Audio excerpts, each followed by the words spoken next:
I know inflation is such a big topic for everybody in the financial world, but also at the dinner table. And I wanted to break down what has happened in the past and then contrast that with what's going on today. There are so many examples of hyperinflation that have occurred, like Weimar Germany, for instance. But is that really relevant to what we're seeing today? I'm going to compare and contrast this in the video today, and I want to be clear about what has happened and why it's different today. My name is David Quintieri, and I have been looking into this information for well over a decade, knee deep in the trenches, bringing you videos each and every day so that you don't have to sift through hours of information. You don't have to read the volumes of books and boring economics text like I have. I just bring it to you directly. This is so key right now more than ever before. You came here for the truth, so let me unveil that for you. To truly understand what has happened in Weimar Germany and now, we need to compare these two, but we have to look at the turmoil that led to hyperinflation in the post-World War I Germany. Weimar Germany. The Weimar Republic was plagued by hyperinflation due to several key factors, and I'll bring those to you. First, the heavy burden of war debts and reparations. The Treaty of Versailles left Germany with an enormous debt that, combined with the cost of World War I, put a massive strain on the German economy. Okay, number two, to attempt to pay off these debts, Germany began printing money on a massive scale. As they continued to print more, the value of the German mark plummeted, sending the country spiraling into hyperinflation. And that's why you see this image consistently, the woman pouring in the marks to burn because there was no value. Just like you've seen with Venezuela, just like you've seen with Zimbabwe, all these different currencies that have been left worthless or near worthless. Third thing, the Weimar Republic was marked by political instability. Frequent government changes, civil unrest, economic uncertainty all contributed to a severe lack of confidence in the German mark, which actually made the hyperinflation worse. And so we fast forward to today, and there are some striking parallels that we can draw between the Weimar Republic and the current economic conditions in countries like the United States. But I want to stop there for a minute and explain to you, as I will in a few minutes here, that it's not exactly the same. In fact, there's a lot of differences, but stick with me here because I want to explain this. First things first, the money supply.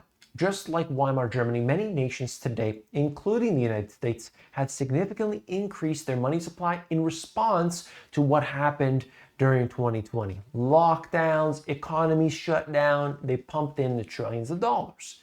Governments have been printing money and implementing hefty stimulus packages to prop up their economies. If you're going to shut down an economy for basically 2 years, they decided that, okay, we're just going to stimulate, we'll give out billions of dollars here and there, and this will keep the train moving, essentially. Second thing, debt. The US and other nations have been accumulating considerable debt, not unlike Germany's war debt. In fact, the debt that we have right now is also because of war. There are wars still happening today. Just because it's quote-unquote peacetime, that's not exactly the case. This debt comes from various sources such as economic stimulus efforts, military spending, and healthcare costs. Unfunded liabilities, anybody? And we also have to talk about political uncertainty. Today's world is not without its share of political instability and uncertainty.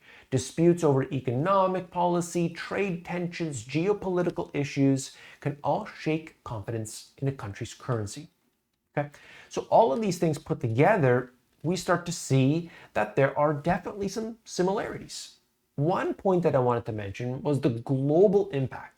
Both Weimar Germany and the US have exerted significant influence globally.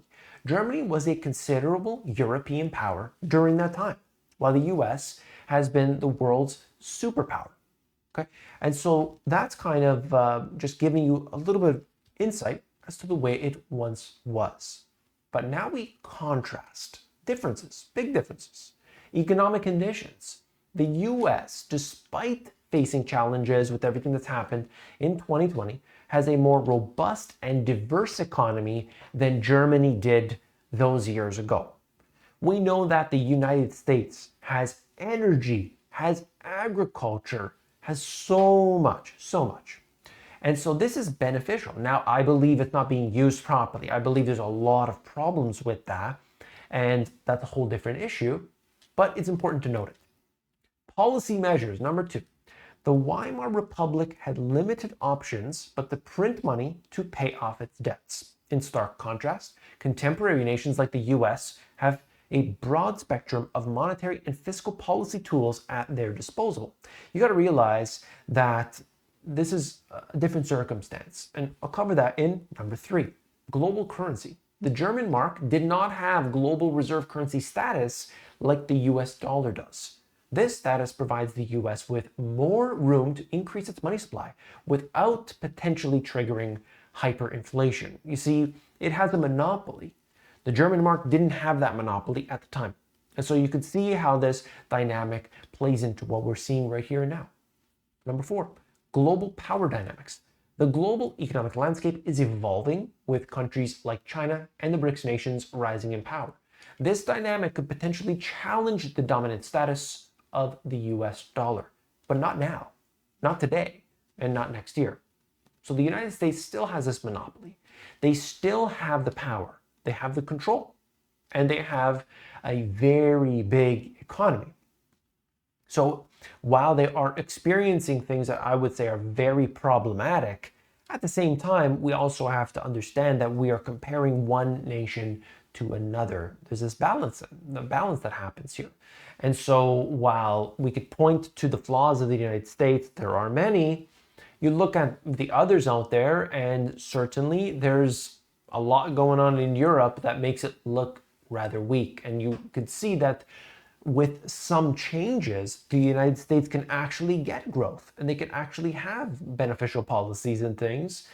Whether that's going to happen or not, it all depends. So is there a possibility that by printing trillions of dollars, we can get a hyperinflation? Well, it all depends on the factors we discussed here. It's very difficult for the United States to actually enter into a state of hyperinflation. Yes, we want to make sure that we understand it's possible, but we don't want to position ourselves that that is the most likely outcome. We want to position ourselves to have that in mind, to ensure against the policy of a destruction of the dollar, because they are going in that direction. But at the same time, we can't overexpose ourselves. Do you want to know more about this? Well, then you've got to, if you haven't read my books already, first things first, just check out the Pillars of Prosperity, and that's really the place to begin, because I talk about increasing your income so we can mitigate the effects of inflation, and at the same time we want to have our self-sufficiency and preparedness ready and there. I'm going to put that up on the screen, Pillars of Prosperity, or search Pillars of Prosperity, the Money GPS, and I'll see you there.